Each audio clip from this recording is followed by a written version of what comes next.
Oke, selamat datang kembali ya. Kemarin kan kita udah ngobrolin soal retensi, gimana caranya biar nggak lupa.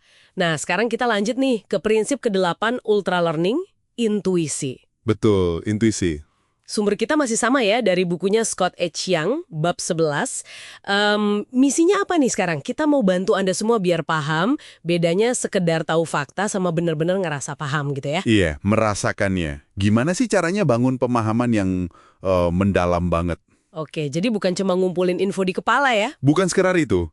Penting nih digarisbawahi, intuisi di sini tuh bukan kayak firasat atau apa gitu ya. Bukan yang mistis-mistis gitu ya. Bukan. Lebih ke kemampuan kita ngenalin pola, ngerti struktur dasarnya suatu ide, terus bisa pakai pengetahuannya secara fleksibel. Nah ini udah lebih dari sekedar ngingat info dari prinsip 7 kemarin soal retensi. Oke, jadi ini soal paham versus sekedar tahu aja. Di buku ada contoh bagus soal pemain catur ahli kan ya? Iya betul, penelitian Chase dan Simon itu. Mereka nunjukin kalau pemain ahli itu udah nggak ngelihat bidak catur satu-satu lagi. Ini bekerja tuh. Wow, oke. Pertanyaannya gimana caranya kita bisa sampai ke level pemahaman kayak gitu? Nggak semua orang kan pemain catur atau fisikawan. Nah, ini menarik. Sumbernya nunjuk ke Richard Feynman, fisikawan itu. Oh, Feynman, yang terkenal banget intuisinya soal fisika itu ya? Iya, dia itu legendaris. Tapi kuncinya ternyata bukan cuma IQ bawaan atau kecerdasan gitu aja. Terus apa dong? Pendekatannya dia, Feynman itu selalu maksa dirinya cari contoh yang konkret.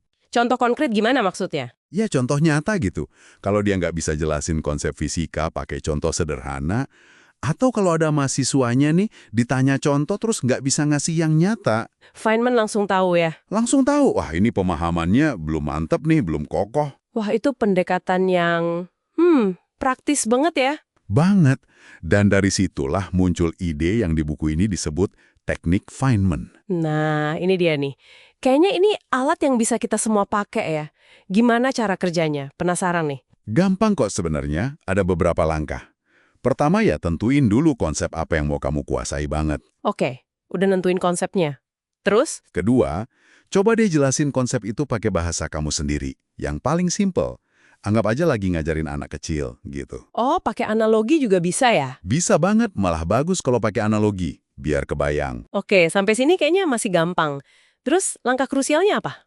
Nah, langkah ketiga ini nih yang paling penting. Dan sering jadi momen ahanya. Jadi pas kamu lagi coba jelasin itu, pasti ada bagian yang kamu ngerasa, aduh kok susah ya jelasin ini. Atau bagian ini gimana ya nyederhanainnya? Mentok gitu ya? Kayak ada dinding? Betul. Nah, itulah celah di pemahaman kamu. Itu sinyalnya. Kamu jadi sadar, oh ternyata bagian ini aku belum benar-benar paham. Jadi justru pas kita nggak bisa jelasin itu ya intinya. Pas kita sadar, wah ternyata saya nggak bisa jelasin itu dengan gampang. Tepat sekali. Itu momen pembelajarannya. Kalau udah nemu celah itu, langkah keempat, balik lagi ke sumber belajarmu. Ke buku atau catatan gitu? Ya, fokus ke bagian yang bikin mentok tadi. Pelajarin lagi sampai kamu ngerasa, oke, sekarang aku bisa nih jelasin ini dengan simpel. Terus terakhir? Terakhir ya, ulangi lagi proses jelasinnya, coba bikin penjelasanmu lebih sederhana lagi, lebih ringkas lagi. Jadi ini kayak siklus gitu ya. Jelasin, nemu celah, belajar lagi, jelasin lagi lebih simpel. Betul, proses ini maksa kita melakukan yang namanya pemrosesan mendalam. Oh iya, saya ingat tuh ada studi psikologi soal ini kan, Craig and Lockhart, terus Hyde and Jenkins juga ya. Iya, mereka nemuin kalau semakin dalam kita ngolah informasi, Mengaitkannya dengan yang lain, bikin jadi konkret. ya, semakin kuat ingatan dan pemahaman intuitif kita terbentuk. Beda banget sama cuma ngapal di permukaan aja. Dan ini juga ampuh banget buat ngelawan ilusi pemahaman kan, yang kadang disebut efek Dunning-Kruger itu. Persis, itu loh pas kita ngerasa udah jago banget padahal belum ternyata. Dengan nyoba jelasin, kita kayak nguji pemahaman kita sendiri ya, nggak bisa bohong. Betul, kayak stress test gitu buat otak kita. Kedengarannya simple, tapi praktiknya butuh usaha loh. Iya sih, nyederhanain yang kompleks itu emang tantangan ya. Oke, jadi buat Anda yang denger ini, artinya apa? Ini bukan metode buat jenius doang kan ya? Sama sekali bukan. Siapa aja bisa pakai ini. Justru paling berguna pas kita lagi ngerasa buntu sama suatu topik. Jadi ambil aja materinya, coba jelasin. Ketemu bagian susah? Bagus. Balik lagi ke sumber, klarifikasi, ulangi terus. Jadinya kita nggak pasif nerima info aja, tapi jadi arsitek pemahaman kita sendiri. Aktif gitu. Mantap.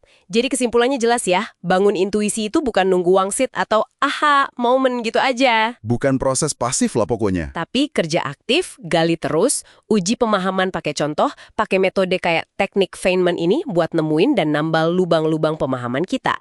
Benar banget. Dan ini ada satu hal lagi yang menarik dari Feynman yang disebut di sumber. Apa tuh? Dia tuh hebat banget ngegabungin kerja keras yang ulet sama semangat bermain. Eksplorasi yang asik gitu. Oh, jadi belajarnya nggak serius tegang terus ya, ada main-mainnya. Iya. Nah, ini mungkin jadi pertanyaan buat direnungkan nih buat kita semua. Gimana caranya kita bisa bawa semangat main-main, semangat eksperimen itu ke dalam proses belajar kita? Bahkan buat topik yang rasanya, aduh sulit banget atau ngebosenin kita. Supaya intuisinya bisa tumbuh lebih subur ya. Betul. Gimana cara bikin belajar itu ada unsur playful-nya, biar intuisi bisa berkembang? Pertanyaan menarik tuh buat dibawa pulang. Gimana caranya belajar sambil bermain? Oke, sebuah pemikiran untuk Anda bawa. Sampai ketemu lagi di pembahasan kita selanjutnya ya.